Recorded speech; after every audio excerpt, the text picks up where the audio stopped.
Best thing that's ever happened to you financially. Go. Easy. Sold my car on Carvana. Amazing offer. Really? I hit 200 on a scratcher. Did the scratcher come to your house and hand you a check? No. How many scratchers did you hit to get that? I hit a button on Carvana.com once. Okay, that's fair. It's like the lottery, except you always win. Not like the lottery at all, actually. Exactly. Inexplicably good. Offers worth bragging about. Sell your car today on Carvana. Pickup fees may apply.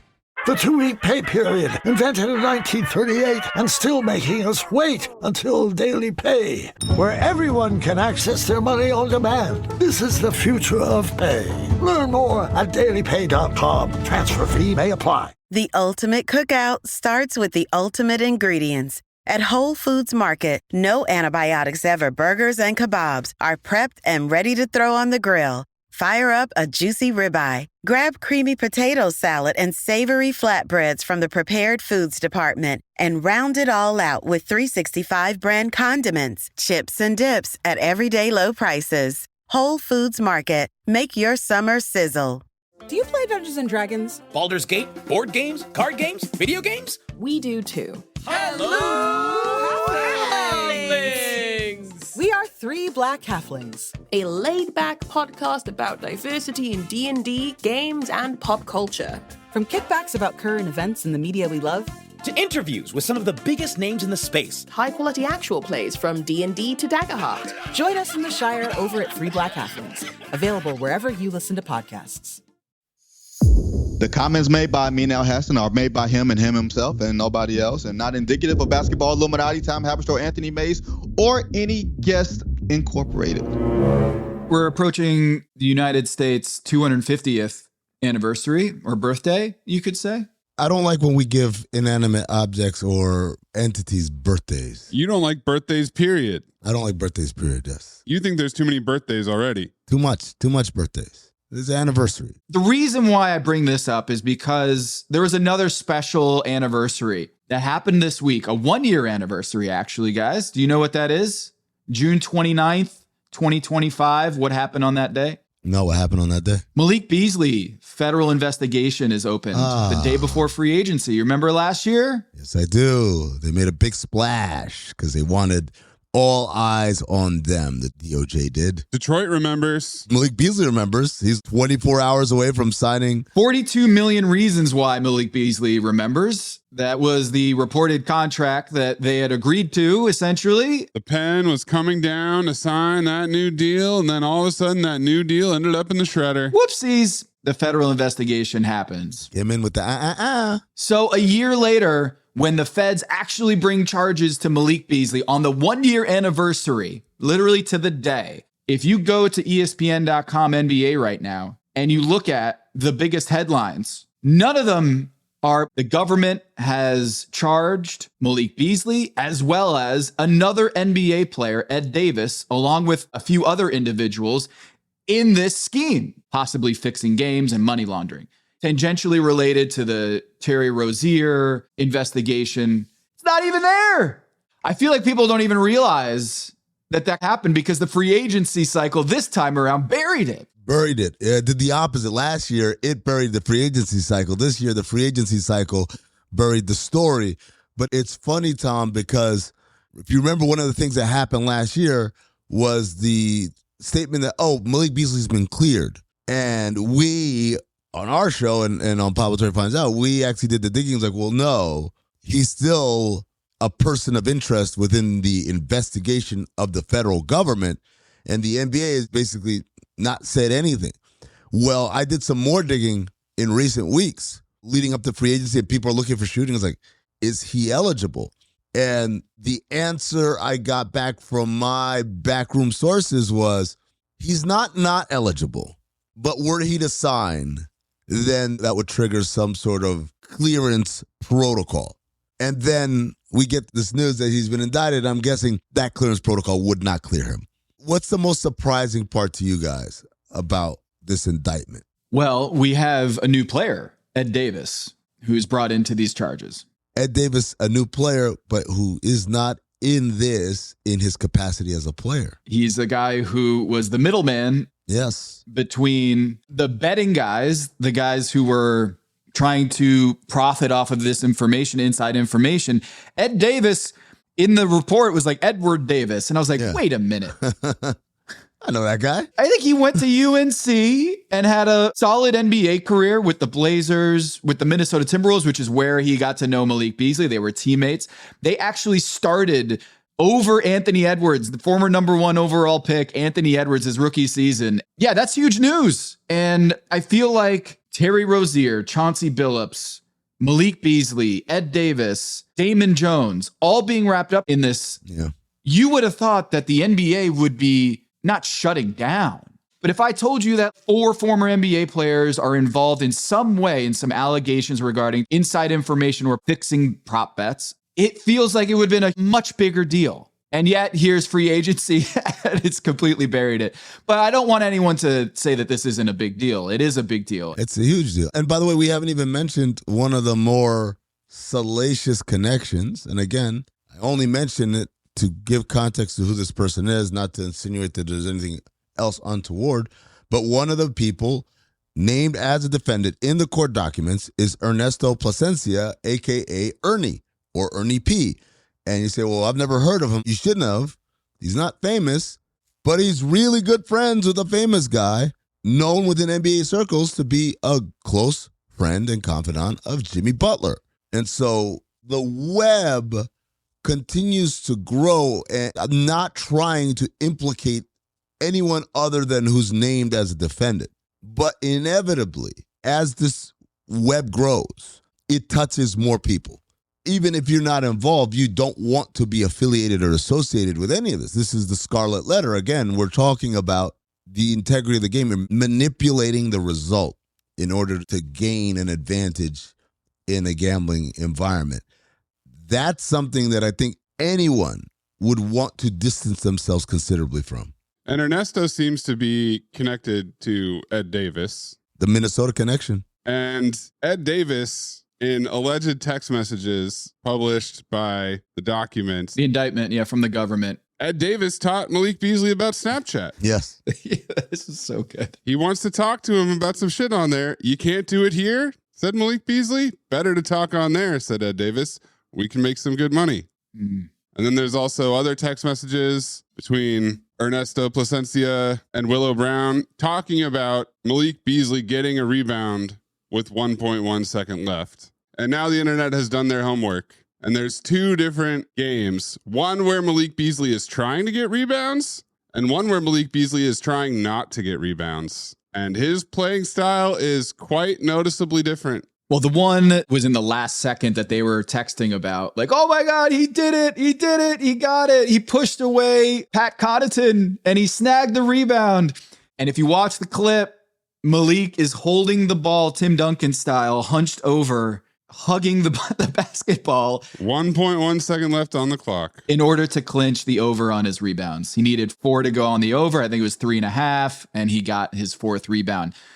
I don't want to step on any toes about maybe there might be another Pablo Torre investigation episode on this story. Oh. Amin? Yes and no. One of the things that I don't know if you guys are scared by this, probably not, but I was scared by this.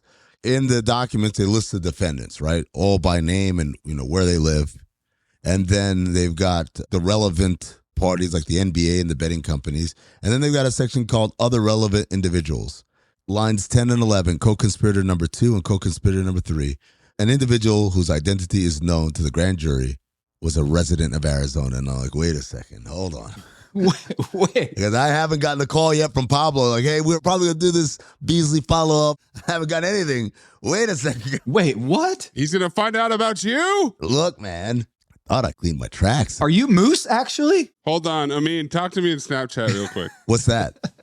Why'd you just say it right here? We can make some money. Why'd you just say it right here on the pod, Mace? Why don't you say it into this microphone and then publish it on the internet? It's one of the greatest responses. What? Why? You can't do it here? Just tell me. Just tell me. I love how Ed Davis is gently. It's better over there. I mean, he's like, what? What's the big deal? Do you want to talk about gambling?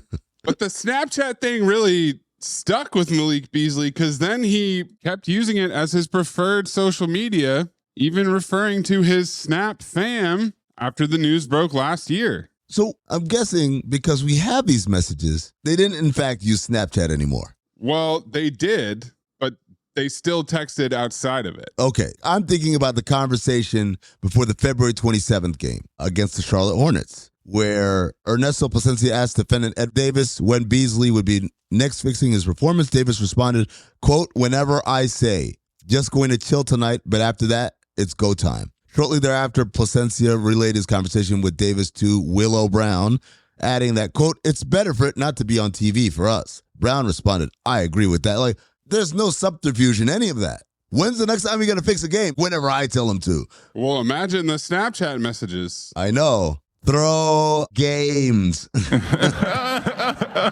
Fix matches. I think the reporting is such that the reason why Ed Davis can say whenever I want is because, according to the allegations, Malik Beasley was in a lot of debt to Ed Davis. And that's where things get really scary, is how many NBA players are, because of gambling issues or just any other financial stress, that they're vulnerable to something like this. When people say gambling debts, we need to be clear. We're not talking about he went to Harrah's and bet it all on black and lost. Mm-hmm. We're talking about illegal gambling. This is what it's about, what it's really about. It's not about FanDuel or DraftKings or BetMGM. It's about these guys are getting into gambling debts, as we detailed in our prior episodes, Tom, in illegal card games. Gambling in the way that, think of The Sopranos. What was my man? He wanted in on the card game, and Tony's like, "You don't want this. This isn't your, no, come on, man." And then he gets into it, and then find out your buddy Tony is not your buddy. He's a crime mob boss, right? That's what we're talking about here. And all of it circles back to this, right? Whether it's Jonte Porter, Malik Beasley, Chauncey Billups, Damon Jones. Terry Rozier is a different case, but Terry Rozier might be the only one that's different in the sense that all these other guys were involved in illegal gambling, had gambling debts from illegal operations. Again, not from using apps, not from going to a casino, but from an organized card game or whatever it was. And these guys were trying to make up their debts through manipulating the legitimate gambling lines. I got one last text exchange I got to read. Ed Davis wants to talk on Snapchat. Ed Davis seems to have some awareness of where communication should be had. But Ed Davis's agent, Paolo Zamorano, hit the group chat and said, quote, "I ruined it because I'm betting all the big money, huh? 2 dudes in this chat betting 30 to 40K a game, moving the lines, and you talking about what I'm doing. When the feds come, who they going to care about?" Ed Davis left the group chat. The best part, Ed left. Gorodetsky, LOL, why? To get that off his phone. Ha ha, Ed printing. Now, Big Robert Gorodetsky, that's another character in this that is very much like Shane Hennon, Sugar Shane, in the previous Pablo Torre episodes that we've done on this investigation. There's a whole USA Today profile on this guy, that he's the future of sports betting. And he was talking about how much money he's gambled, $26 million that he's waged, according to financial statements provided to USA Today.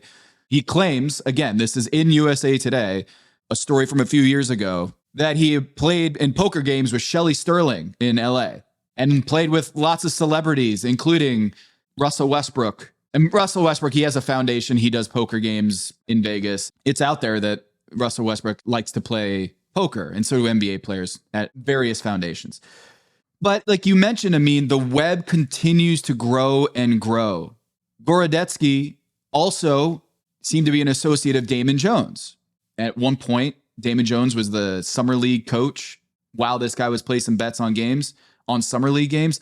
The web of people that this touches gets bigger and bigger. 6 NBA players are in a federal betting scheme. Not necessarily all together, but there's a connection that we know of. It's not like Terry Rozier was hanging out with these guys or even communicating with these guys, but we know it's all connected to the same thread. And we know that there's a connection to the same thread because of our good friend Moose. Moose, who was the initial quote-unquote whistleblower that, hey, Malik Beasley's up to something out there. No, let's get this right. M *****, B *****. And by the way, he plays for the Pistons, just to narrow it down. So it's not Miles Bridges, you know? Or Mikal Bridges, for that matter. That's right. That's right. So the sleuthing continues on this. And I will say this for our Illuminati audience.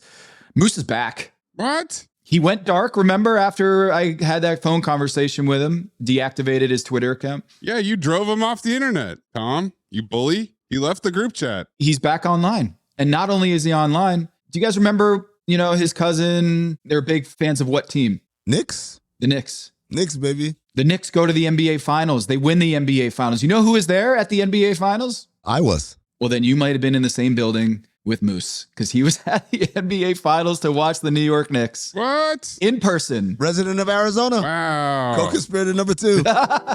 My assignment. Uncover why the association inspires more conspiracy theories in volume and salience than any other U.S. sport. You've heard of the Illuminati. The truth is out there, but so are lies. Your eyes can deceive you. Don't trust them. The NBA has always been controlled by about 8 people. Denial is the most predictable of all human responses. If you're only using 10% of your brain, you don't even know that you're using 10% of your brain. The NBA Illuminati. If coincidences are just coincidences, why do they feel so contrived? The Illuminati. But you start to follow the money, and you don't know where the f*** it's going to take you. It is unspoken. They have influence among other players. The NBA Illuminati. I don't have time for your convenient ignorance. Maybe I'm a conspiracist now as well. That's all it took. Oh, we got books, we got schools. You saw a video on YouTube. My eyes, sir. You've never used them before. We are the Basketball Illuminati.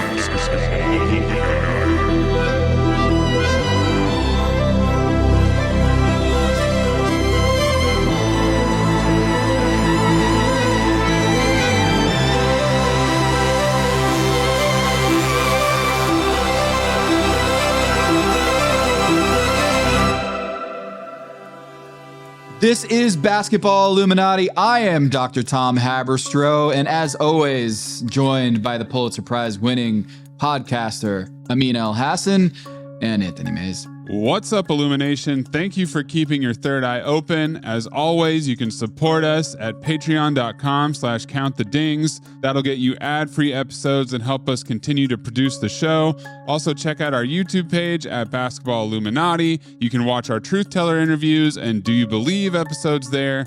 Please subscribe and continue to show your support. Thank you. We've got lots to talk about. Free agency, we're going to talk about that. We are going to talk about free agency. We're going to talk to Ohm Youngmisuk from ESPN. He's covered the Clippers. He's covered Kawhi Leonard. He's going to show us all the things that's happening behind the scenes. What went wrong? How did they come to this decision? Also, guys, I got an inconvenient truth today. Can't wait for that one to drop. But first. You know what shouldn't cost money? Managing your money. That's why I've moved on from my traditional old school bank that charged me overdraft fees and monthly fees and minimum balance fees. I'm done with fees, and that's why I'm using Chime. Chime members can benefit from up to $1,150 in annual rewards fee-free. They have thousands of ATMs fee-free. You catch it on here? Now check out some of these benefits. You get 5% cash back on Chime Card in a category of your choice, like gas or groceries, whatever you're using the most. You get savings that grow faster with a 3.75% APY. That's 9 times higher than the national average. You can even get $500 of your pay with MyPay. They also have Spot Me, which lets you overdraft up to $200 fee-free. All of which make it so much easier to manage your money. Chime is not just smarter banking, it's the most rewarding way to bank. Join the millions who are already banking fee-free today. Head to chime.com/basketball. That's chime.com/basketball. It only takes a few minutes to sign up. Chime is a fintech, not a bank. Banking services from MyPay and Chime Card provided by Chime's bank partners. Optional products and services may have fees or charges. Stated annual percentage yield and cashback for Chime Prime only. No minimum balance required. Checking account ranking based on a J.D. Power survey published October 20, 2025. For more information on APY rates, MyPay, Spot Me, and travel perks, go to chime.com/disclosures. We here at Cinephobe love our pets, except for Amin. Zach and I love our pets. I've got 2 cats and a dog, and Zach loves to post pictures of Boogie on his Instagram so that you can DM him. Where is Ed the Champ? And if you've ever owned a pet, you know they run on their own logic. Jump first, think later, ask questions, never. It's part of what makes them so lovable, but it's also how you end up with surprise vet visits you didn't see coming. That's why the ASPCA Pet Health Insurance Program offers customizable accident and illness plans that can fit your budget, your lifestyle, and even your pet's particular quirks. Because let's be honest, vet bills can add up fast. ASPCA Pet Health Insurance has been around for almost 30 years and has covered over 1 million pets. And when it's time to submit a claim, it's easy. Just use their app and receive reimbursement for eligible vet bills directly into your bank account so you can get back to focusing on what really matters, your pet. To explore coverage, visit aspcapetinsurance.com/dings. That's aspcapetinsurance.com/dings. Again, that's aspcapetinsurance.com/dings. This is a paid advertisement. Insurance is underwritten by either Independence American Insurance Company or United States Fire Insurance Company and produced by PTZ Insurance Agency Limited. The ASPCA is not an insurer and is not engaged in the business of insurance. This is going to be an extremely busy month.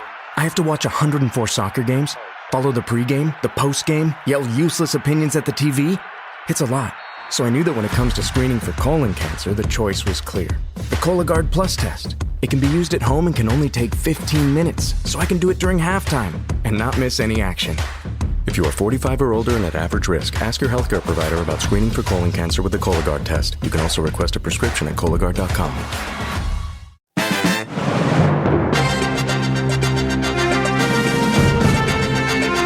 You are listening to The Agenda with Amin Elhassan and Tom Haberstroh. Well, LeBron's back from vacation, guys. Oh, yeah? Scotland Golf Odyssey has come to a close. Did you guys see Mozgov? A little hurt that he wasn't invited? Oh. Yeah, Mo Mozzie said, I would have gone. That lends even more credence to the idea that Delhi and Shump were late additions. Yeah. Third eye open. Yeah. No one in the comments asking about Mozgov. But Mozgov, one of the most famous free agents, known for being overpaid. And now LeBron has entered his own free agency. Like, hey, Lakers pay me a little bit more or whatever, or should I, shouldn't I? No. That kind of free agency? No. He and the Lakers had a very lovey-dovey mutual breakup. Like Janine Garofalo and Jerry Seinfeld on Seinfeld. Mm-hmm. The first ever mutual breakup. Hey, look at this. Mutually agreed to part ways. But actually, though, not somebody saying that they did. Right, right. This is the Gwyneth Paltrow conscious uncoupling in action. Totally real. Well, I got to say, Shams messed me up, man. He really messed me up with this report. Why's that? The wording, it was a Euro step, pump fake, juked me out of my socks. Breaking, LeBron James will continue his NBA career. Oh, okay. For the 2026-27 season, and has informed the Los Angeles Lakers that the franchise, and I'm still here. What's happening? Yeah. Okay, so he's going back. That the franchise can move on without him? Oh, because he will play elsewhere, Clutch Sports CEO Rich Paul tells ESPN. It's such a weird wording. Number one, maybe I'm in a very extreme minority. I live in a very tight titanium bubble. Was anyone wondering, like, oh, is LeBron going to retire? Was that really a thing? Oh, thank God he's continuing his career. Did anyone get that reaction from that first line? I mean, you know how the sausage gets made on the media side. Editors and producers need to have contingency plans in case something happens. We need to be prepared for that scenario. And there's this kind of media anxiety that happens. And so, yes, I did have conversations with Yahoo, and I'm sure it happened all around the media landscape. Sure. Hey, if he retires, we got to come with a whole thing. You got all the content ready. I'm saying when we make the announcement, LeBron's not coming back to the Lakers. Other than people who are planning for contingencies, it's like video coordinators who create a whole scouting report for a possible playoff opponent, even though turns out we're not playing them because they lost in the play-in. The rest of the world was not surprised. Well, I mean, don't you remember the second decision 8 months ago that turned out to be a Hennessy commercial? Yes. Man, this is tough. In this fall, I'm going to be taking my talents to Hennessy VSOP. People fell for that. They sure did. People are gullible. I totally forgot about that. Now the real second decision is happening because you were hanging on every word of the Shams tweet. I was hanging on every word of this Dave McMenamin tweet where he said, LeBron James has instructed Rich Paul to talk to everyone around the league who is interested in him playing for them and come back to him with what the options are so he can make his decision. The answer to the question everybody wants to know. LeBron, what's your decision? Decision 2.0. Or is it like 4.0? Where are we at now? I lost count. 12 to 14 teams, according to Rich Paul, interested in LeBron's services. Well, they should be, because apparently he'll play for the mid-level. Yeah, money's no longer a thing, according to LeBron. One of the things that Rich Paul said is as long as they have indoor and outdoor golf, okay, do what you will with that one. Do they have indoor golf in Minnesota, for example? Well, they do in Milwaukee. Oh, there you go. Perfect. Yeah, Doc Rivers insisted on a $90,000 golf simulator. He should really talk to Doc if that's his plan. Look, I got some great scouting reports for you from all over the league. Indoor, outdoor. We can make it happen. You let me know. I mean, we all know where he's going, don't we? LeBron, what's your decision? It's Charlotte. What? What? Yeah. No. Guys, I had a premonition yesterday. No. Too far. I was on a road trip and I decided to get some chicken. I stopped at the greatest chicken spot in America. What's that? It's called Bojangles. Bojangles. Or to some, Bojangles. Bojangles. Now, we just hosted Top Chef in Charlotte. And Kristen Kish, who's a world-renowned chef, host of Top Chef, first place she went to in Charlotte was Bojangles because she's a food connoisseur, the highest of high palates. And you know who also loves Bojangles fried chicken? LeBron James. No way. Googling Bojangles near indoor golf, Charlotte. Oh, we've got it all. I mean, the cradle of American golf is just 2 hours away from Charlotte, Pinehurst, North Carolina, where the U.S. Open is held. I mean, you've got it all here in Charlotte, according to Ryan McGee, ESPN reporter. He was on the Pat McAfee show a couple years ago, and he said... Did you know LeBron James loves Charlotte? And the reason he loves Charlotte is because Bojangles, I'm not making this up, Bojangles chicken. I wrote a story about this in damn ESPN the magazine. When LeBron James was a rookie, the deal was he would leave games at the old Hive. The takeaway food to go get on the plane after a game for the visiting team was a little 2-piece box of fried chicken from Bojangles. LeBron James became so obsessed with Bojangles, he would on the plane as a rookie hand out cash, and he'd take it all home. And finally, he would send the clubhouse attendant to go buy like one of these tailgate packs to take back to Cleveland with him. Obsessed is the word that Ryan McGee used to describe LeBron's relationship with Bojangles. I think it's pretty clear. I don't know if you guys caught this on the Bill Simmons podcast. I didn't. He and Zach Lowe were talking about the Charlotte Hornets, and now that they've traded away LaMelo Ball, traded away Miles Bridges, and brought in a lot of future capital, they were debating whether Charlotte was long-term the number one franchise, future power ranking in the East. They're giving serious consideration to Charlotte being the number one organization long-term in the Eastern Conference. So LeBron, if you want happiness, which is not just the golf, but I think what Rich Paul said was, he wants happiness. Yeah. If you want to be part of something great, what better story? They haven't even gone to the Eastern Conference Finals. Think about what that would mean to the city and the region. And LeBron could do it for an organization that just sold. Michael Jordan gets out of the ownership business. And who is the one to bring the city of Charlotte an NBA championship or even an Eastern Conference Finals? The bar isn't very high. You want happiness? How about expectations are very low in Charlotte? And if he exceeds anything above a second round playoff trip, man, that is happiness right there with chicken and golf. The Impact Golf Lounge, 10703 Park Road in Charlotte. Oh, yeah. It's a great spot. 0.2 miles from a Bojangles. And on the other side, a cookout. Oh, I've heard so much. I've never been to cookout. Look, they've got okra on the menu. Okay. I'm telling you, this is fast food. You've lost to me. With cuisine. They've got okra. Okay. They've got okra, guys, on their menu. They've got 50 different ice cream milkshakes. Can't have milkshakes, man. No one cares. I only care about LeBron, and I'm sure he enjoys. Well, I tell you what he enjoys. He enjoys the beach. He enjoys sunshine. He enjoys world-class golfing facilities.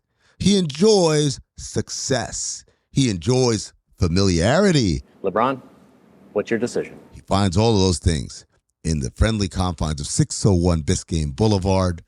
Come back to Miami the jersey was going to go up one way or another, but now you get to add to that, little bit more to that legacy. You get to be part of something that's truly got an opportunity to be great.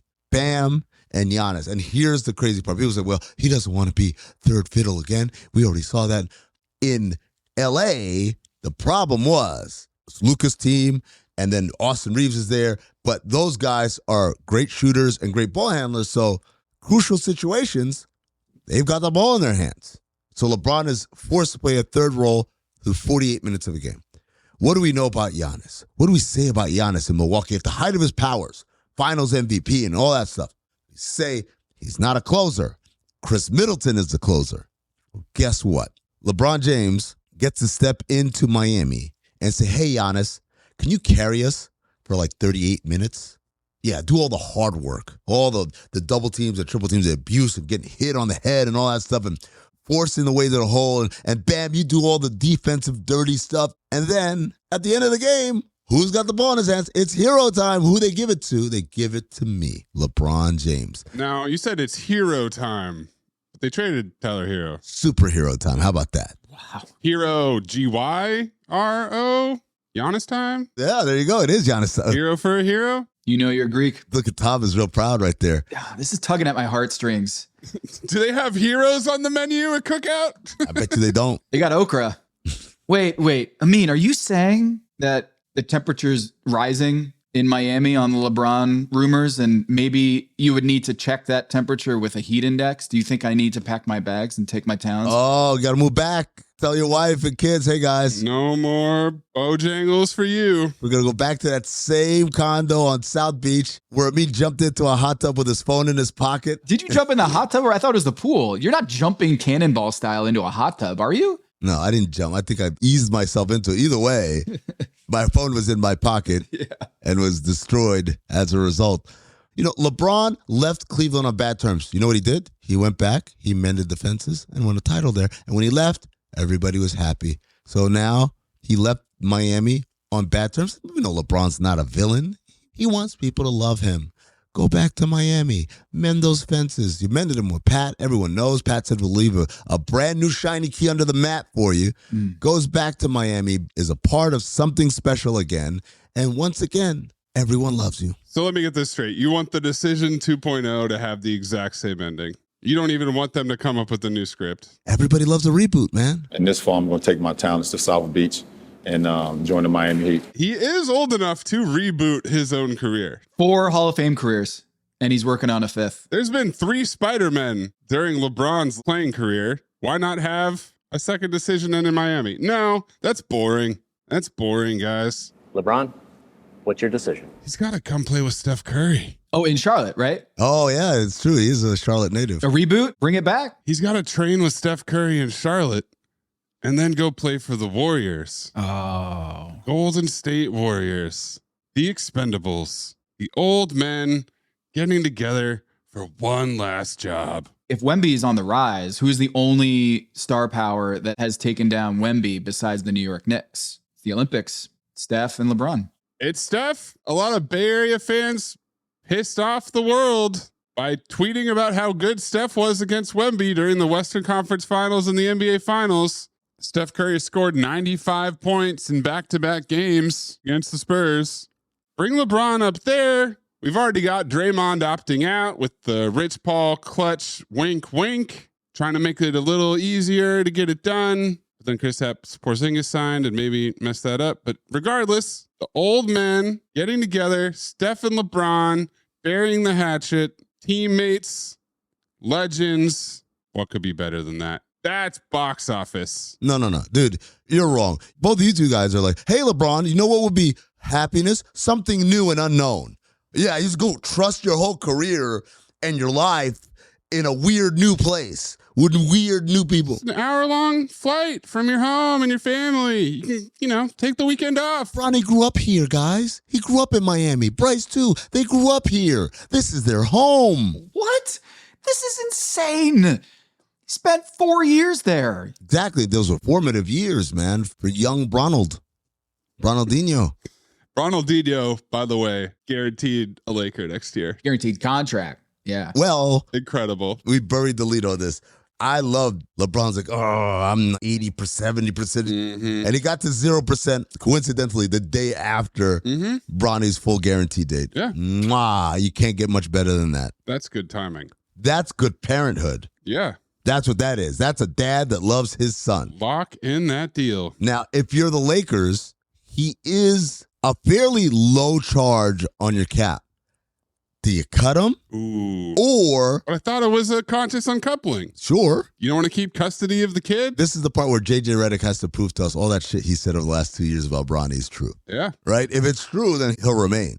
But if it's not true, hit the road, Jack, and don't you come back no more, no more, no more, no more. I think it's amazing that we're sitting here in 2026, a decade after he won a championship in Cleveland, and wondering if he might be the best free agent on the block. Jalen Duren, LeBron, James Harden. It is wild that at this moment, he is basically holding the rest. I mean, Brian Windhorst was on ESPN yesterday arguing that maybe the Cavs are going to trade for Jaylen Brown in order to appease LeBron and bring him the championship core that he seeks. These other teams in 2026, in his year 24 season, they all have to figure out how to entice LeBron. Oh, you don't like James Harden or Donovan Mitchell or Evan Mobley or Jared? Hold on, let me just make a couple moves here and we'll take care of that right away for you, sir, LeBron. I mean, outside of Miami, you've already made your case. And we know money is no object, according to LeBron and Rich. Is there any team where LeBron could walk in this year and be a championship favorite? Could he go to San Antonio? Could he go to Minnesota? Could he go to New York? Could he go to San Antonio? Yes. Would they be a championship favorite? Yes. Are they a championship favorite without him? Yes. They're there anyway. So the question you're asking me is, where's the place he can go where today they are not, but tomorrow with him, he moves the line. He moves them across that line. You have to eliminate the Knicks. You have to eliminate the Spurs and the Thunder. Those guys are Nuggets too. I think you could throw them out. Ultimately, we think of them as a team that could win a championship because of Jokic. So I would say Minnesota is one. Houston. Yep, him and KD. Toronto. Oh, Toronto. He loves him some Toronto now. Interesting. I'm a fun guy. Obviously, I love the game of basketball. I mean, it's just more question you have to ask me in order for me to tell you about myself. I just can't give you a whole spiel. I don't even know where you're sitting at.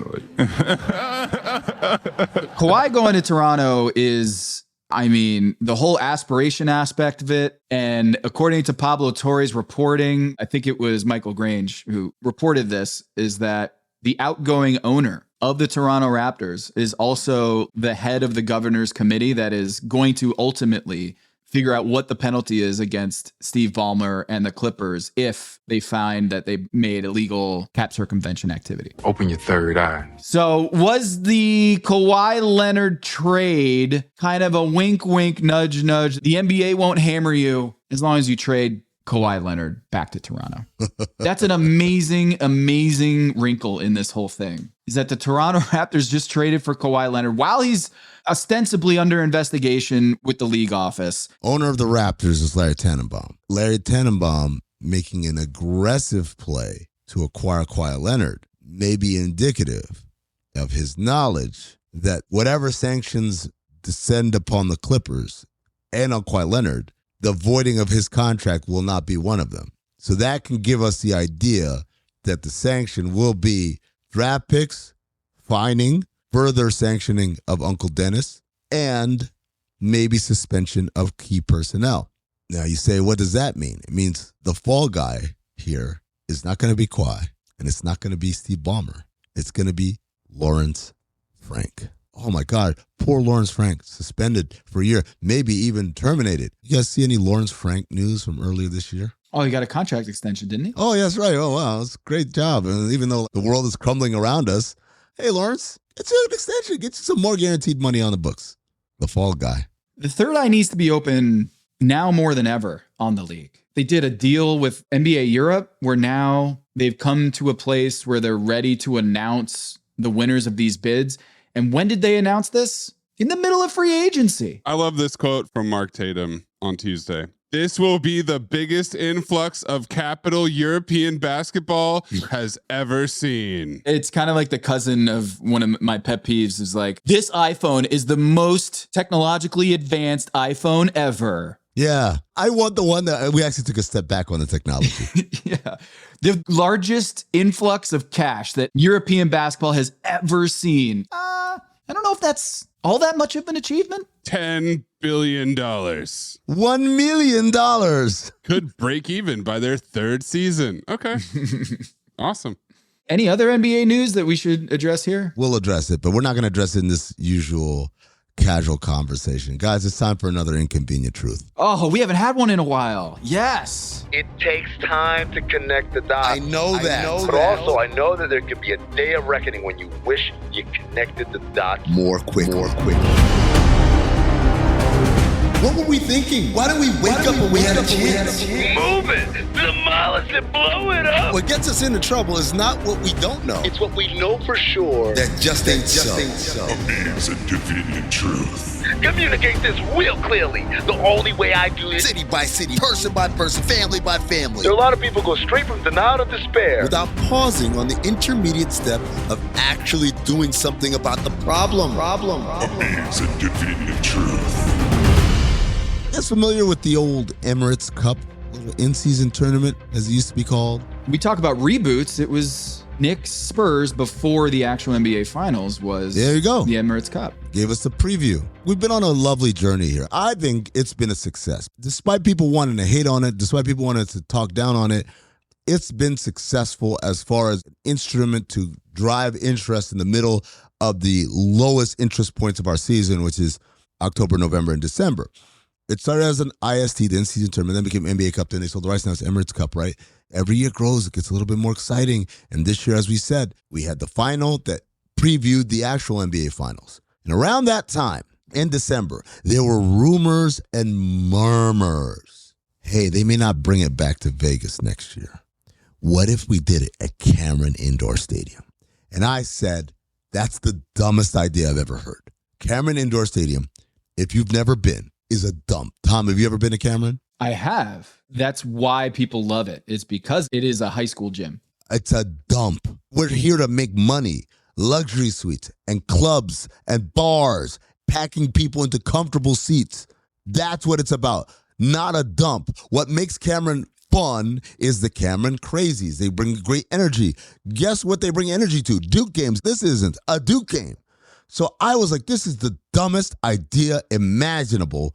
NBA, do not make this mistake. And then we got the announcement this past week.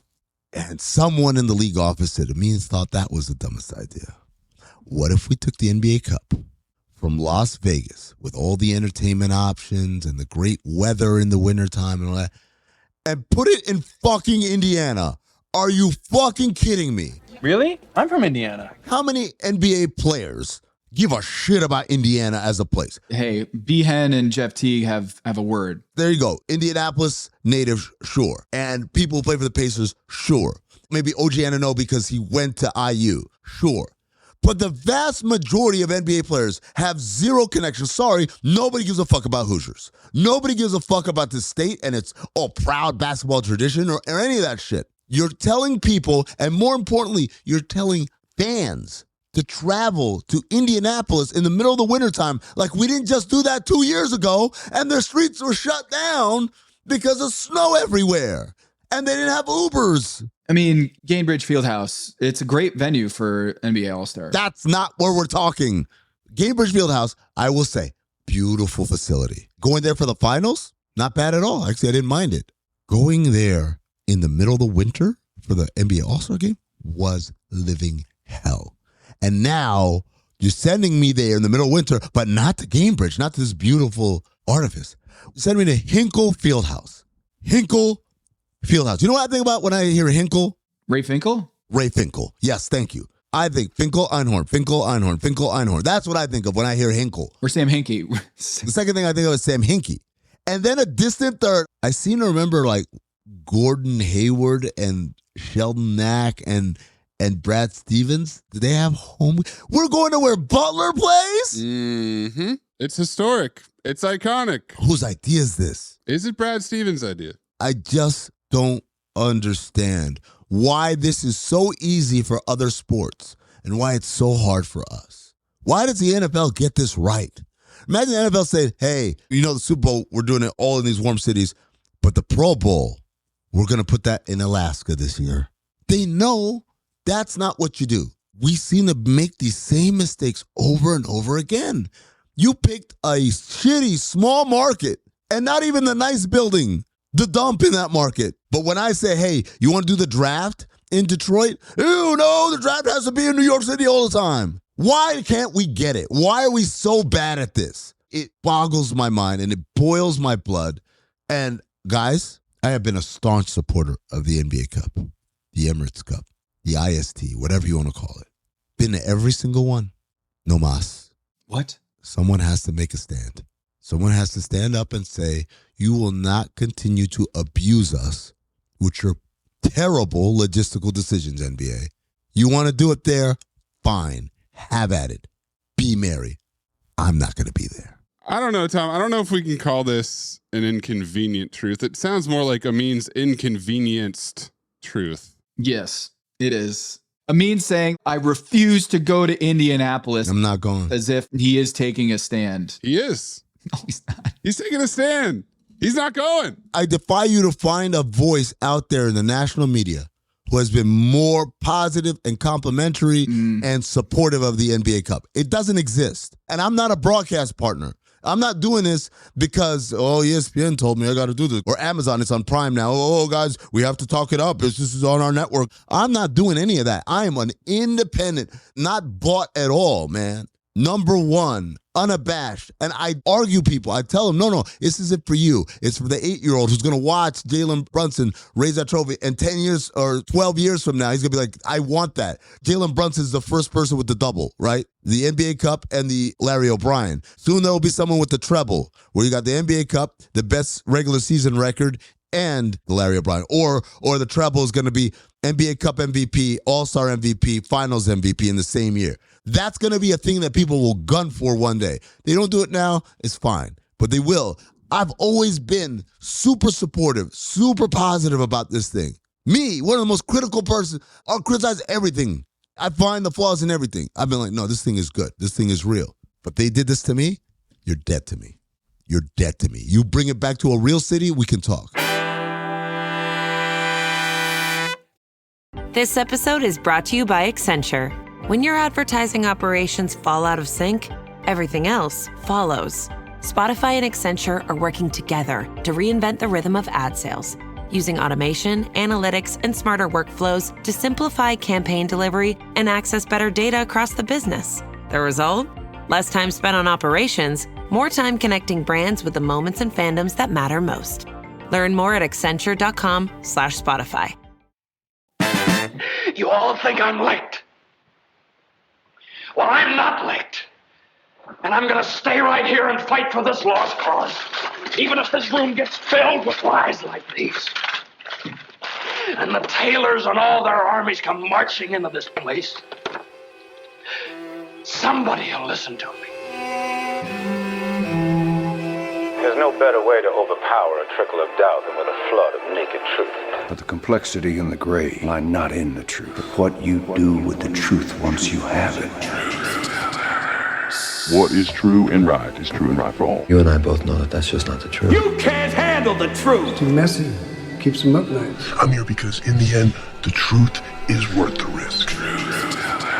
Speak a little truth and people lose their minds. I'm a grown man, you can tell me the truth. Why is it people who want the truth never believe it when they hear it? So you know what I'm going to do?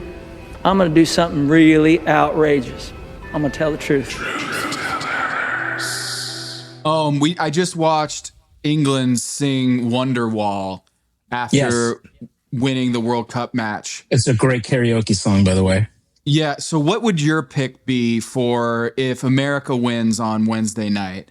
Besides Country Roads or something like that, do you have another R&B classic or just an Ohm favorite karaoke song that you feel like the crowd would love to hear? that the entire stadium would sing? Yeah. Is there like an American ballad or an American song that you feel like low key would be an awesome one to play? I think Ohm's gonna pick like H-Town, knocking the boots. I would pick something like Poison. Never trust a big booty and a smile, a big butt and smile. I don't know. I mean, it would. You think about something that would get everybody into be like Born in the USA or something like that would be pretty cool or something. But yeah, that's a good question. That's a really good question. Don't Stop Believing was in there. Country Roads. There's other. Don't Stop Believing is a really good one. Yeah. I would love to hear Don't Stop Believing would be pretty good. I mean, you think about because I think I've seen some of these videos on Instagram of Team USA should enter to this. And it's like Metallica, like Virginia Tech, you know what I mean? But it's that's tradition, you know what I mean, for that school. So it is so cool when you see an entire stadium do jump around like in Wisconsin or something like that. I wish Team USA had something like that. Yeah. What are the Clippers going to play when they have their first game with Brandon Ingram? What do you think? Oh man, I tell you what, rest in peace. They can't bring in Fat Man Scoop anymore. They used to bring him in and he would rock the place. Yeah. Oh, I mean, dude, I've never heard. I'm really into game ops. And so I like watching all of these things, every arena I go to. The second round, Utah Clippers, I believe it was game 6, the one that the Clippers clinched. I have never heard an arena louder than it was when Fat Man Scoop came out and performed in between the third and fourth quarter. The entire play, it was just so unexpected. I think the entire place was just we're ready to just party, And that place just went nuts. And I was like, oh my God, I've never seen anything like this before. And then they brought Fat Man Scoop back again, and he wasn't able to replicate it just because I just think it was that moment and that night. That was the Terrence Mann game where he went crazy, I think. So I've never seen one performer just get the entire arena going like that during the game, not at halftime, during the game. Yeah, the quarter break concert is always an interesting choice for me, right? The team thinks, hey, the quarter break is not that long, you got barely enough time for, a contest or whatever. So they're going to have someone perform. And then on the other side, for the artist, man, what are you going to do? One song real quick right here? Yeah. This was perfect though, because Fat Man Scoop is the ultimate hype man. So it was he was just in the crowd doing this thing, hyping them up. And then, the camera just kept pointing at everybody else and everybody was getting into it. And I was like, because I was writing, and all of a sudden I look up, I just hear this buzz in the arena, and I'm like, what's going on? And then I see Fat Man Scoop is just getting on his thing, and then he tears his shirt off, he takes his jersey off, he's got nothing on, and they basically everybody's just going crazy. I'm looking at the Clippers starting 5. I guess you can go in a couple different directions with that, but this feels like, I don't know if it's aspiration or if it's just the idea of, these new tax penalties, the apron world. I don't know if we want to look at James Harden and Kawhi Leonard, the back end of those contracts, or trying to keep them around.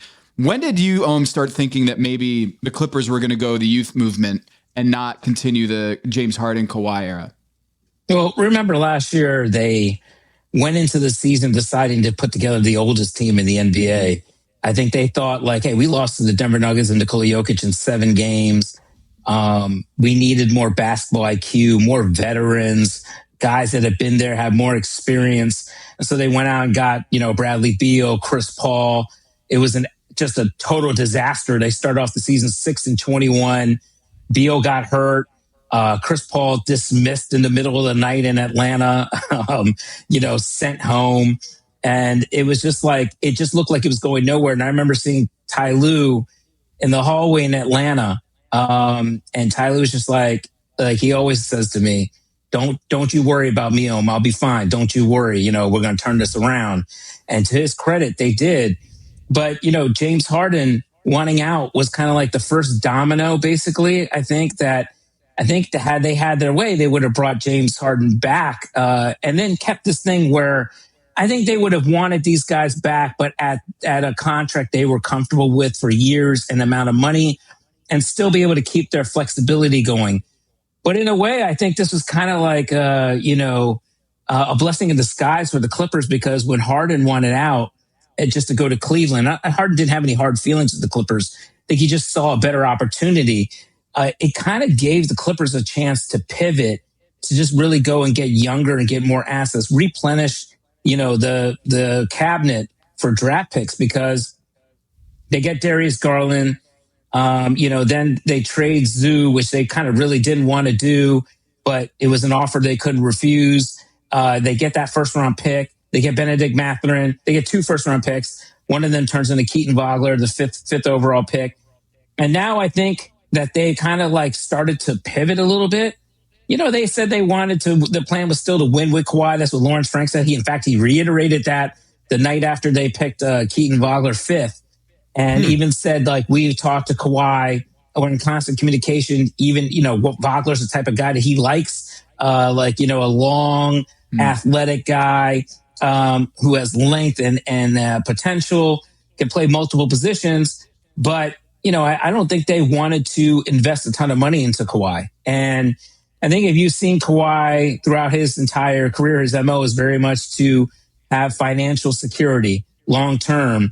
And so I think when he decided to go out and start looking for what he could get, I think Toronto obviously came up. He obviously also is a creature of habit. He wants to be somewhere where he's comfortable. I think there were other teams that were very interested in Kawhi. I mean, I covered the first round series between the Orlando Magic and Detroit Pistons.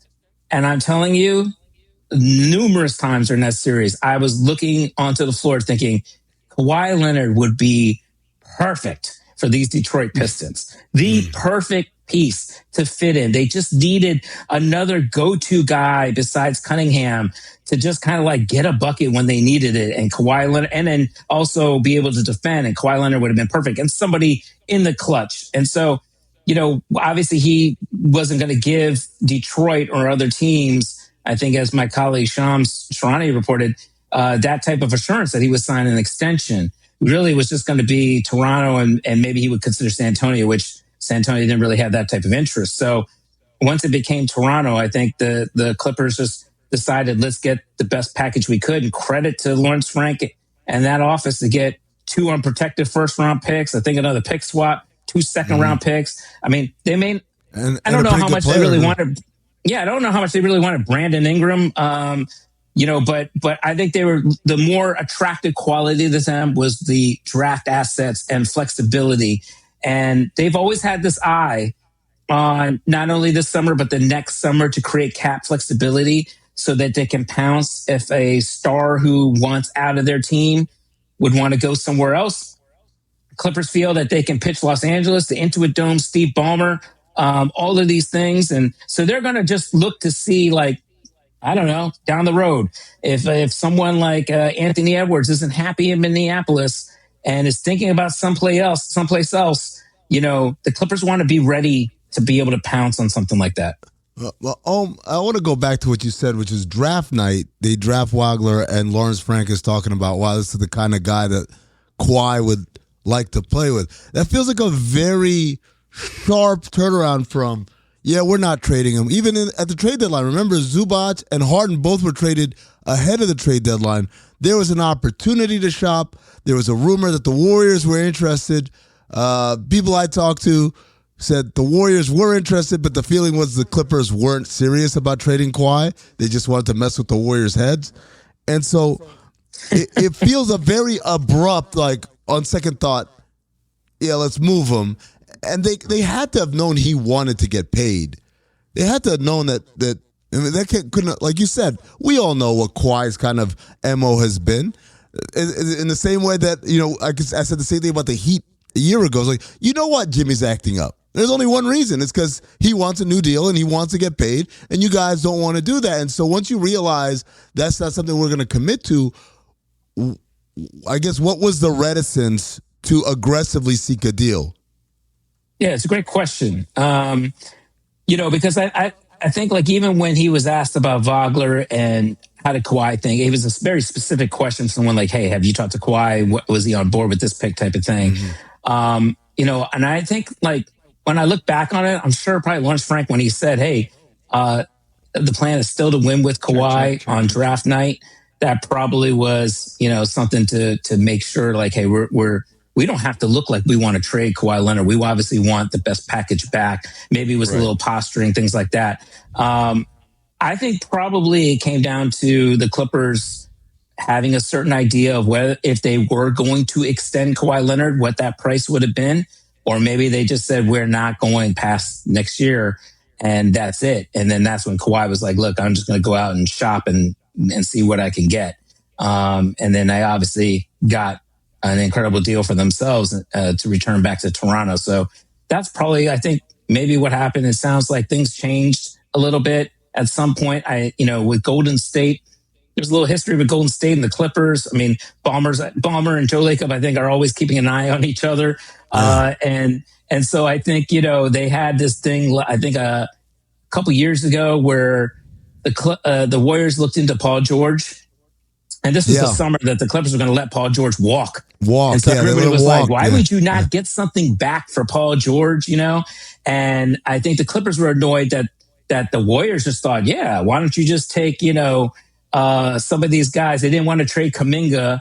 I don't even think they wanted to give up Podziemski. And so, basically, the Clippers were like, we're not just going to take your bad contracts back just because we can say we need something back for Paul George.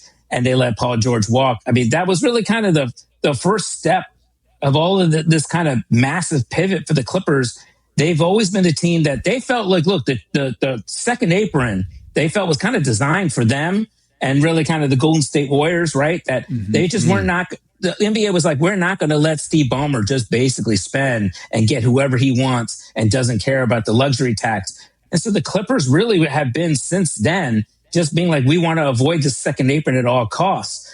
And so that was kind of the first pivot of really we want to win and remain competitive because that's what Steve Ballmer wants, but we are no longer in the, mode of win at all costs. And the interesting that Lawrence Frank also said that night in that same press conference was when he was asked, is the plan still to win with Kawhi?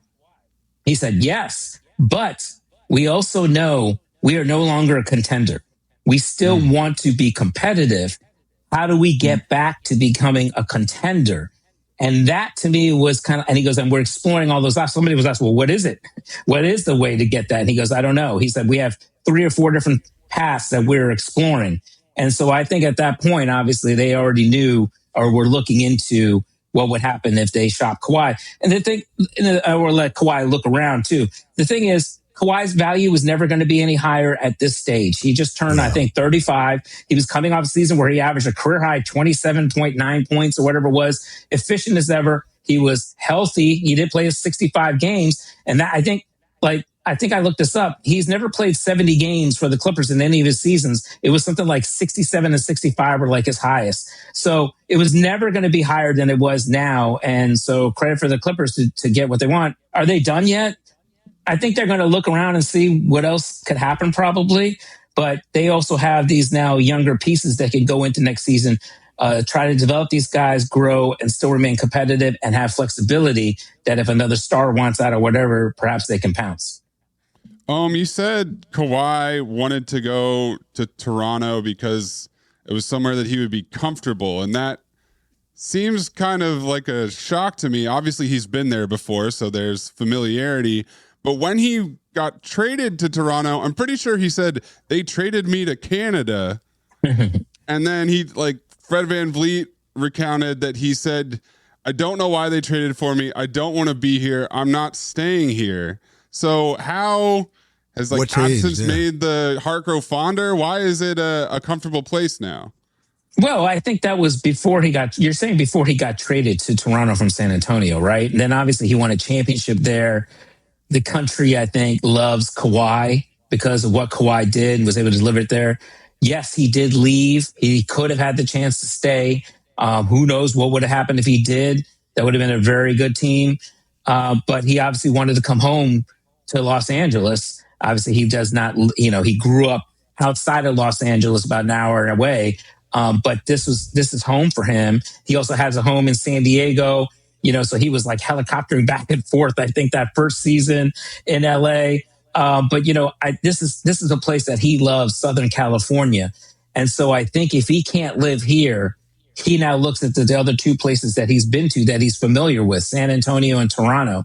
He knows that if he goes back to Toronto, his legacy there is he won a championship. He's a champion. They love him there. So I think he probably was comfortable with that. Does Kawhi like the weather there? Probably not compared to Los Angeles and Southern California. But at least he's familiar with that than, say, if he were to have gone to Detroit or something like that. I still think he would have liked Detroit. I'm a guy that went to Michigan State, so I am very familiar with that city. I think Kawhi would have been fine, but I don't know. But, could Kawhi have gone to, somewhere else in Texas or something like that? Sure. But I think he knows what he knows, and that was Toronto, and he won a championship there. So there's good feelings, good vibes, and good memories. Just to be clear, had the Clippers ponied up the money, that would have been his first option to stay a Clipper, yes. Right?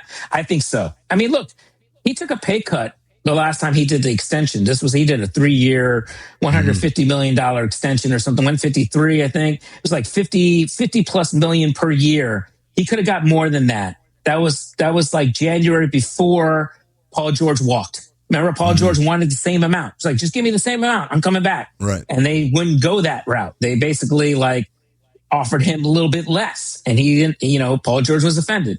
And so then basically maybe they just thought we can get Kawhi, if we are going to extend Kawhi and stay in this, we want, it to be at a good price. They had done the same thing with James Harden in his previous contract as well. So they were able to work those things out. I think had Kawhi gotten the type of extension he wanted, his first choice probably would have been to remain in Los Angeles. You look back at Kawhi and his tenure with the Clippers. I remember last year when the Joel Embiid feature dropped on ESPN, and it was like, man, I feel like I know Joel Embiid so much better than I did before. I just saw Kawhi at the Milan Fashion Week or whatnot, this video with a tan suit and big, bright blue aviator sunglasses, talking about how he and Dolce & Gabbana go way back. And I'm sitting here, I'm like, how many times has Ohm tried to get a full, I don't know what it would take, but a full magazine feature about what Kawhi is really like? And did you try to just spend a week with Kawhi and just try to do something that I don't feel like we know who Kawhi is? That's the most personality I've ever seen him have. Yeah. On camera and just very open and answering a question. I think a fair way to classify this, Kawhi's a guy that you ask him a question and he's going to give you the shortest possible answer to that question. He's going to answer the question, but it's going to be what did you have for lunch? Chicken. I'm not going to give any more details on what kind of chicken. Did I like the chicken? Did I hate it? Just whereas in this clip that we saw, he was gushing in a way that I've never seen him gush before. So I guess, to Tom's question, what is that? You're talking about the fashion thing, right? Well, Kawhi loves fashion. And so even though, when he would come to the arena, he'd be wearing pretty much New Balance. But sweats, but I think what Kawhi he does like fashion. If you get him talking about things that he loves, whether it's music, it's fashion. I've had some of the best conversations I've had with him is about his daughter playing tennis and how he would go to the US Open and as a fan and take his daughter and try to learn about the sport more. I think as his time progressed in LA, he started to become more and more open, not as guarded. But you're right. Tom, spend a week with him. Shoot. if I got to walk down the hallway with him to his car, is it really that hard? Is it really he's just it's not that he's like, no, I will absolutely not talk about this. It's not like that. It's more just he doesn't want to do any sit downs. And so the times that I've actually gotten him one-on-one, I think I wrote, I think it was 2 or 3 years ago. I think it was that last year of Paul George and Kawhi Leonard. They had decided you know what? Remember the NBA had installed that rule about 65 games played or whatever, right? They wanted to just basically curb on load management. Right. And so Kawhi Leonard and Paul George have become the poster childs for that new rule that was in place of no more load management, right? And so I went and talked to Kawhi because Kawhi had played in his most back-to-backs that season as a Clipper. And actually dating back to even San Antonio, he was playing in all these back-to-backs. And so I said, hey, I want to do a story about how, like, you know, you guys were like the poster childs for this new NBA rule. And now quietly you're playing in the most back-to-backs you've played in a long time.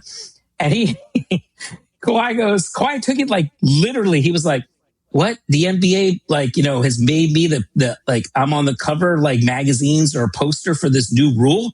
I'm like, no. Like, all these other outlets have made you the poster child. Like, the NBA didn't do this. He goes, oh, okay. And so he just, you know, he gave me like some funny stuff about it, but like, that's how he is. He does have like a sense of humor. And it's not that he's mean to you. He will talk to you. It's just that he doesn't have much to say and he doesn't like the attention. And so, you know, he gave me like maybe I would say 10 minutes or whatever. And then like, it was funny. I think some magazine in Los Angeles wanted to do a cover story on him. I think it was like LA Living or something like that. And so Kawhi had told me, yeah, I either had the option of doing that or talking to you. And I decided to talk to you. He said that to me. But it's not like he and I had to sit down in his house. This was more like, you know, me outside the locker room, literally talking to him for like 5 minutes or something like that. You know what I mean? Walking through. And that's all like, Kawhi was very nice to me. I think, I probably like Kawhi's people liked me. And I think like when they like you, then it's like Kawhi. Like I remember one time we were in Hawaii and at training camp. And I asked Kawhi about like, yeah, this is the first training camp after Paul George left. And I said, this is not what you signed up for, Kawhi. Like, you signed up to come with Paul George to contend for championships. And he was like, you know, he's like, I know what you're trying to get at. What do you want me to say? I don't like this team. He's like, no, I like this roster. He gave me literally less than 2 minutes, right? And so I thought, oh, man. And Kawhi's like, okay, I got to go in the locker room, right? This is at halftime. He didn't even play in the game. So he went back in the locker room. I got to go. So I remember saying Kawhi's bodyguard was right there. And I remember saying, oh, man, is he testing me? And Kawhi's bodyguard goes, oh, no, he's not pissed at you at all. And if anything, he goes, you're one of the people he likes. And his bodyguard said that to me. So he's like, don't worry. He's good with you. He's good with you. That's what he said. So that's just the thing. Kawhi just doesn't, he doesn't want to talk very long. You know what I mean? And he doesn't have a lot to say. But if it's on topics like that, like fashion and things like that, then he may talk longer. Yeah. I mean, I wonder what the topic is that he would want to, you just said fashion, but like to crack him open and just kind of get a little bit more out of him. Because that video, you're right. Like I was like, is that AI? Like Kawhi AI? Because I was like, I don't think I've seen him like that before, but yeah. How are we going to remember Kawhi's tenure as a Clipper? Because there's certain things, I think about, and it's like, he did make the organization more relevant than they'd ever been before. And it's not that they didn't have success before, obviously with Blake Griffin and Chris Paul and stuff, but like that particular acquisition of saying, hey, he won a championship with that team, and the other team is the Lakers, but he picked us. I don't think that's a small thing for the Clippers, and obviously it also is tied into the new building and that really separating the identity of the Clippers from being little brother to being like their own thing. Having said that, to acquire him, it costs $1 million picks, obviously the Paul George thing, and depending on what happens in this investigation, it might cost them some more picks on top of that. So when you try to balance all of that out, how would you grade his tenure as a Clipper? I think back to the night that they went and got Paul George and Kawhi Leonard, and it was a seismic night. Literally, there was an earthquake that went from Los Angeles to Las Vegas. And I remember thinking how it was such a monumental moment for this franchise that a guy like Kawhi Leonard, a 2-time Finals MVP, had picked the Clippers no matter how they got to that point. I know everybody wants to look back and say, they gave up Shea, they gave up all these picks to Oklahoma City. They basically gave up a championship and an MVP. I get it, and I think when you look back on more than that, more than what they gave up, I think it was just, when you look back at, it'll be disappointment and the failure to have not been able to get to an NBA Finals. They got one Western Conference Finals appearance out of Paul George and Kawhi Leonard wasn't even able to play in those Western Conference Finals because he had a partially torn ACL suffered in the previous round against Utah. And the Clippers were left to wonder, what if? Because Kawhi had been so dominant. He outplayed Luka Doncic, if you remember, at the key moments of that first round, was on fire against Utah until he ended up getting hurt on this little freaks. I think it was Joe Ingles that kind of shoved him a little bit, and then he ended up landing awkwardly, and then that was it. And then from there, it was we just kept seeing flashes of what Kawhi could do in the playoffs. I mean, you were there probably that first round against Phoenix. Those first 2 games were as good as I had seen Kawhi Leonard. He was, I remember sitting next to Wendy and I was like, this is alpha prime Kawhi right now that we are watching. He averaged 34 or something like that in those first 2 games. And then boom, torn meniscus. And he's out for the rest of the series. And it was constantly every time he would start to get going, something like that would happen. The following year after that, he was playing really well. And then all of a sudden in March, all of a sudden he's now out for a couple games with knee pain. And then all of a sudden he just is never the same. He barely plays in 2 games against Dallas. They're bounced.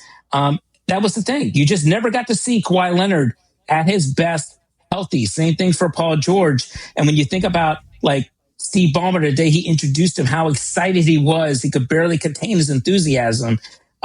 They just never even got to an NBA Finals. I think back and I think about the relevance too. It's say what you want to say about all the billboards that were put up, what was it, streetlights over spotlights and things like that, LA our way. That Christmas game between the Lakers and Clippers, the first one. Yeah. I've been to so many regular season games. I can't remember one that had that much buzz. That one felt like a playoff, almost like a finals game. It was celebrities everywhere. There was a buzz in the building. That was the game. Remember Patrick Beverley, I think, swiped LeBron James at the end when he tried to hit a 3 at the end to tie the game. And Patrick Beverley's pounding on his chest in front of everybody. I remember just thinking the Clippers and Lakers, this was it. The first, I can't remember how many times they played. The Clippers were beating their ass every single time. Oh, yeah. Kawhi, I think in the opening night, Kawhi had 30-something points. I remember the look on LeBron's face of being are you kidding me? I get to deal with this Clipper team that's super feisty on one side with Montrezl Harrell, Patrick Beverley, and then Paul George and Kawhi Leonard, And it was I remember LeBron's face looking God, these guys, I'm going to have to deal with these guys, And that Christmas game, Los Angeles was the capital of the NBA at that point. And it was you really thought, hey, this might be this rivalry now where the Clippers are going to challenge the Lakers. They'll never own the city. That is never going to happen. I covered the New Jersey Nets during Jason Kidd's heyday. They dominated the Knicks for 7 straight years, but they never owned the city. Never. They could have won multiple championships and they probably still would not own the city. Same thing for the Clippers, but at least you started to feel ooh, we might be onto something here. There's really some kind of bitterness to this. You know what I mean? It was very fun to watch. And then all of a sudden it just, it slowly started to fizzle out. There were too many injuries, too much load management, and too much playoff disappointment. I mean, I remember when I was wondering if he was ever going to play again, after that ACL injury and the knees and everything, was just man, is he ever going to get back to Kawhi Leonard? And now, age 34 season, the aspiration scandal explodes. There's a lawsuit with his former strength and conditioning coach. It seemed like if there was a season for Kawhi to just be rattled or phased at all by all of the just noise around the team and the pressure, he went out and had his best best season of not just the Clippers. He scored more points per game than any year that he's ever had in the NBA. Yeah. I thought he was fifth on my MVP ballot. Like, is it weird? Is it weird to say that like that was not maybe his best season ever, but it's so unlikely to see, like, with all the pressure around him and the noise of what's happening with the aspiration deal, the lawsuit, he comes out and has an incredible season. And just a few years earlier, we just wondering if his like career is hanging on by a thread. Kawhi Leonard, if I could describe him the most from what I've seen, he is just always unbothered. Nothing bothers that dude. I think I had heard when Aspiration came out, somebody told me the two most unfazed people by all of this was Uncle Dennis and Kawhi. So, Kawhi does not, something like that just doesn't faze Kawhi like other dudes. I mean, I think also he was in kind of like a contract year. He was entering the last year of his deal. So you knew Kawhi was probably going to ball out and show everybody I still got it. And he did, I mean, I was stunned the way it ended that like Draymond Green was able to shut him down there at the end. Yeah. It just looked like he ran out of gas, but I just was so not used to seeing Kawhi Leonard not be able to get to his spot. If he's healthy, he gets to his spots. I don't care who's on him. As great of a defender as Draymond Green is, and that I was just shocked at how Kawhi finished that at the end there. He must have just ran out of gas, especially with no James Harden, not enough help, no Zoo, things like that. But the way he played last season is a little surprising of all the things he's been through with his knee. But at the same time, I also know how hard he's worked to try to get back. I remember even like that summer at Team USA, how hard, Kawhi really wanted to come back and play for Team USA. And so he's, I think he's gone through some lengths to try to get that knee right. But at the same time, you never know if it's a ticking time bomb. You know what I mean? Like moving forward with Toronto. You hope not, because when Kawhi Leonard is healthy, he's so much fun to watch, man. Like, it's just like when he gets to his spots in that mid-range, it's like, it's Jordan-esque sometimes, you know what I mean? Especially come playoff time. When you watch him play like that, it's just like incredible to watch. And so I hope he has a lot more of that left in him in Toronto. So I want to real quick, we haven't had a Clippers-Lakers series yet, have we? No, I think we were, hoping to get that. And I think there were a couple of times where it looked like it might happen, but 2020 is the closest we got. 2020 was the closest we got. They were up 3-1 against the Nuggets, and the Lakers were waiting in the conference finals, and then they melted down, yeah. I don't think we're going to get it very soon. That would have been a shame had it been in the bubble too, Yeah. Because I feel like LA basketball is in a tough spot right now. LeBron's gone, Kawhi's gone. Dude, first of all, LeBron and Kawhi left Los Angeles within hours of each other on the same day. I mean, if you think about like 7 years ago when Kawhi and Paul George came, I remember I did this thing for ESPN where we did a sunset catamaran ride with Paul George at training camp in Waikiki. And he invited the team. And so Kawhi shows up on the boat. This is like the first time we see Kawhi and Paul together. And I was like, oh, Kawhi's on the boat. And he was just kind of doing his own thing. He was like looking at our camera equipment and studying like the technology and everything like that. But I remember thinking like Paul was saying like, hey, we're here to, we're here to challenge the Lakers. Like I grew up a Laker fan. He's like, but we want to win a championship and bring a championship to LA for the Clippers. And, they were not afraid of the Lakers. They wanted that smoke. They wanted to they loved that rivalry. And for a while they dominated it. But you're right. We never got what we were hoping for, which was certainly a playoff series of those two. And now to think 7 years later, like even from that Christmas game to now that both of them left on the same day is crazy. It's totally wild. If Lawrence Frank and Steve Ballmer and, if they could do it all over again, anything in the last 7 years, we'll start after the acquisition. We're going to start with that press conference. Steve Ballmer excited to introduce their guys, LA our way, the 213 jerseys, all that stuff, right? What would they have done differently? I mean, they certainly went out and tried to acquire as much talent as they could. They were always trying to capitalize on getting what we could get for them. I think they got out of Paul George probably when the time was right. Maybe they could have done it as, maybe if they look back on it, maybe they did it a season earlier. Because the way it ended that season in Dallas, it just looked so bad. I remember like that. I think it was like that game 6. Kawhi wasn't playing. Paul and James had terrible games in Dallas. I think that I think maybe they might have gotten out of it a little bit earlier. But I think when you look back on it, I think Ballmer loved the fact that he had these 2 stars and that they were relevant and they were competitive. They just could not get them to be healthy. And I think that's what Steve Ballmer would always say to me is like, if we can just get these guys to be healthy. And he knew he couldn't control that as much money as he had in the world. He did get into a dome. I think he was hoping to go into a dome and raise a banner up there at one point, but they just could not be healthy. And I think when you look back on that one series where they got to the Western Conference Finals, had Kawhi been healthy, I don't know. I mean, I think they would have beaten the Phoenix Suns if Kawhi was healthy. I think they would have been in the finals. Could they have beaten Giannis? I don't know. But I think they would have been in the finals and they would have had a great shot.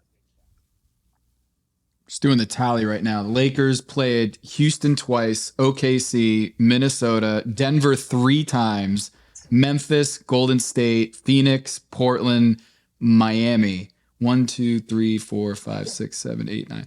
8 Western Conference teams in the LeBron era. I think somebody pointed out to me that nobody gained more from the LeBron Kawhi Los Angeles era than Nikola Jokic and the Nuggets. Because it was like they were always beating those teams. I mean, if you think about it, the 3-1 meltdown in the bubble got Jamal Murray and Nikola Jokic started, really. It got them to the Western Conference Finals, and Jamal Murray got to see like Bubble Murray was the beginning of just how good he could be in the playoffs. And then, of course, Jokic was Jokic. And the Clippers just could never solve him. And then, of course, neither could the Lakers. When you think about some of these transactions that the Clippers have done, so we haven't mentioned it, but John Collins is leaving via sign and trade to Detroit. They're probably just going to get a trade exception, I believe is the reporting there. And we talked about acquiring Brandon Ingram, drafting Keaton Wagler. What am I missing? Something? I thought there was another pickup that they had. Oh, they lost Bogdanovich. They did not pick up the option of Bogdanovich and Nico. They brought back Brook Lopez. You don't want to talk about Bradley Beal opting out? Yeah, Bradley Beal. Yep. Who I think I think if there's still an outside chance that maybe the Clippers would bring him back if Bradley does not find out. I mean, I would think if I'm Bradley, maybe I try to go to Miami or something like that. Who knows? But I like what they've done. As far as like if they were going to pivot and they certainly leaned into this pivot now, the picks are big, man. 2 unprotected first round picks from Toronto, another I think pick from Indiana coming up. Just to replenish those things is just big, especially moving forward as far as any trades that you're going to make, getting the second round picks too. We don't know what's going to happen with aspiration. I would say that Lawrence Frank, I asked him at that press conference, what's the latest? And he said, I can't get into details, but I will say we did not do what we were accused of doing. And he said it emphatically and forcefully. And so they feel that they are innocent of the allegations and they are kind of like coming out and puffing their chest out a little bit about it. So maybe they know that, perhaps the punishment is not going to be as severe as previously thought. I don't know. Well, yeah, innocent of the allegations, I think, is different from what do you think is going to happen with the punishment, right? You could say, hey, I didn't do it. I don't know what they're talking about, but we definitely didn't do it. But what you guys are going to be punished is a different proposition. And I would argue that no matter how forcefully Lawrence Frank says all that, their behavior in terms of stacking up picks would seem to indicate they get dock picks. That yes, because I still think, regardless of aspiration, they would still be trying to do that because they'd be doing this. They need to recoup all the picks they gave up to Oklahoma City. They just need a future. I think you couldn't stay in the Kawhi Leonard, Paul George business forever. You know what I mean? At some point, they were going to age out, and you had to do what you could, especially with this second apron and everything. And now the uncertainty about the lottery rules and everything like that, you know? So, I mean, at some point, they had to restock their draft cabinet at some point. Yeah, it's like LaMelo and the Hornets, Kawhi and the Clippers. Like, those two franchises sold high. Like, we can never bet that this guy's going to be healthy again. And now that we have it, we just got to sell high. The last time I saw you was in Charlotte. Yeah. I think, and I was at no way would I have thought that they would trade him after that, like that atmosphere after he hit the game-winning shot. Yeah, that was an incredible game. They were going to trade. I mean, when I look back on it now, I did this piece. I sat there for a week in Charlotte to do a piece on the turnaround of the Hornets. And I kept asking everybody, what's gotten into LaMelo? Because up to this point, everybody's like, oh, LaMelo is this guy who loves taking the one-legged, unpredictable shot, throwing the ball. He'll make a crazy pass, 5 crazy passes or whatever, you know what I mean? And hurt all the time. What's gotten into him?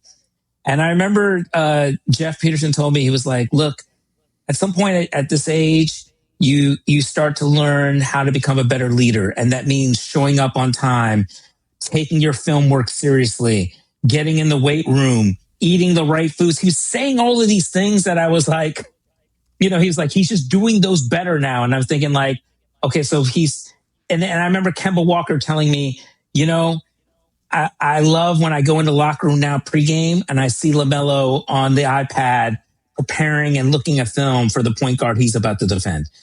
And I remember thinking, so I guess LaMelo didn't do much of this before. You know what I mean? And now he was starting to get it. And he was healthy. They wanted him to gain 12 pounds of muscle. He was starting to do all of those things. But at the same time he did it, I'm sure in the back of Charlotte's minds, I don't know for sure. I haven't talked to anyone, but I would think they were probably thinking like, if we're going to get this return and this haul for him, maybe we need to pounce now because none of that is a given, especially with his health, right? I think one thing that I'm really looking forward to seeing, and Tom, you would know better because you're in Charlotte, is the reaction of the city and the fans, because the fans love LaMelo. He is charismatic. He has this flair and unpredictability and excitement of you just never know what he's going to do next. You know what I mean? And even if it is 4 wild passes out of 10, in a weird way, you kind of liked it because that no-look pass that went flying into the 5th row is just better than a simple chest pass. You know what I mean? And that offense, the way it was, Con Knipple moving all the time, Brandon moving all the time, LaMelo kind of just unpredictable whether he's going to do a step back 3 or throw some crazy pass behind these guys. Like there were just times where it was so much fun to watch. And now you take that element away. I think that there's an element where he was such a fan favorite and so exciting to watch that I'm curious to see how the fans react to this next season. He's the polarizing player in Charlotte. There's some people who just love him and love all the, like you said, just so much fun to watch. But then there's another camp of people who are like, man, he just was never there. He was not healthy very often, and we never made the playoffs with him. And then you throw in the whole driving aspect and the menace that he is as a driver in the city.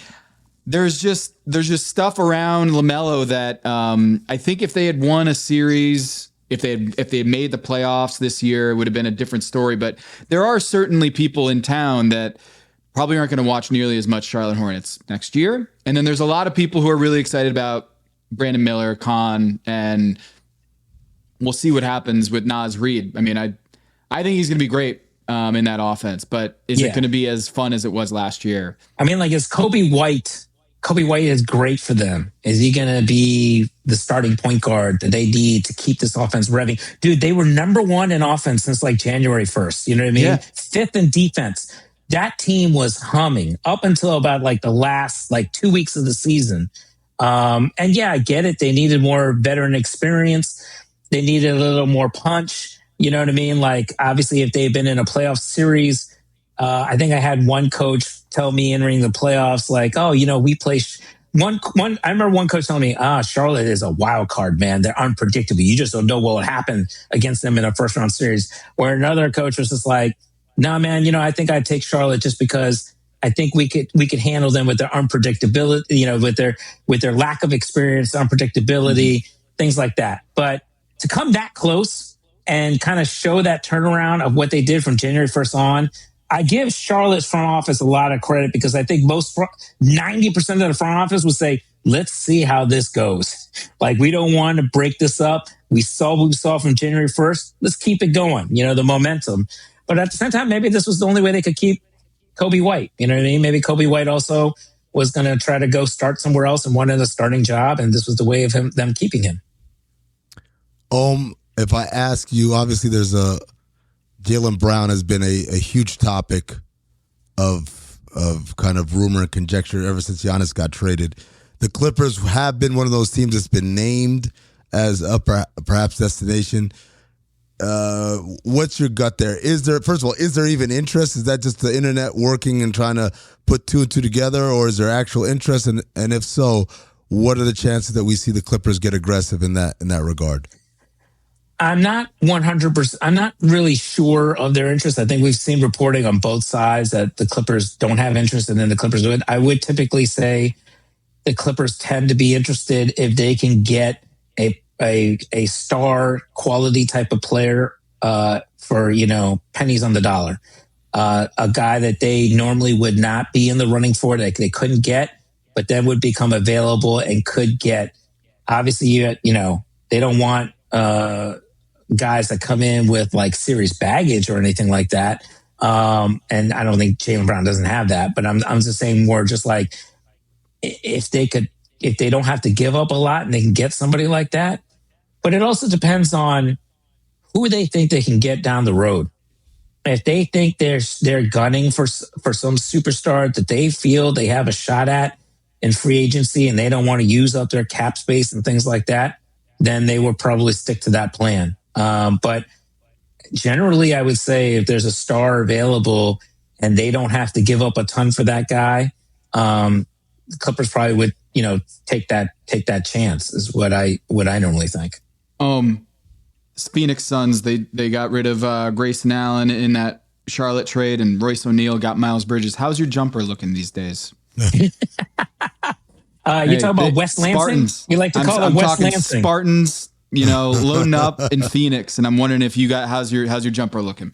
Hey, I'm just really happy that Ishbia did not steal coaches away from Michigan State. I know he tried, but I'm happy that Jordan Ott's there and Jordan Ott's working out great. My guy Brian Gregory. Actually, when I was at Michigan State, I took coaching basketball, and Judd Heathcote was the professor of that class, and it was his last year before he retired. When Judd Heathcote couldn't make it to class, our substitute teacher was Tom Izzo.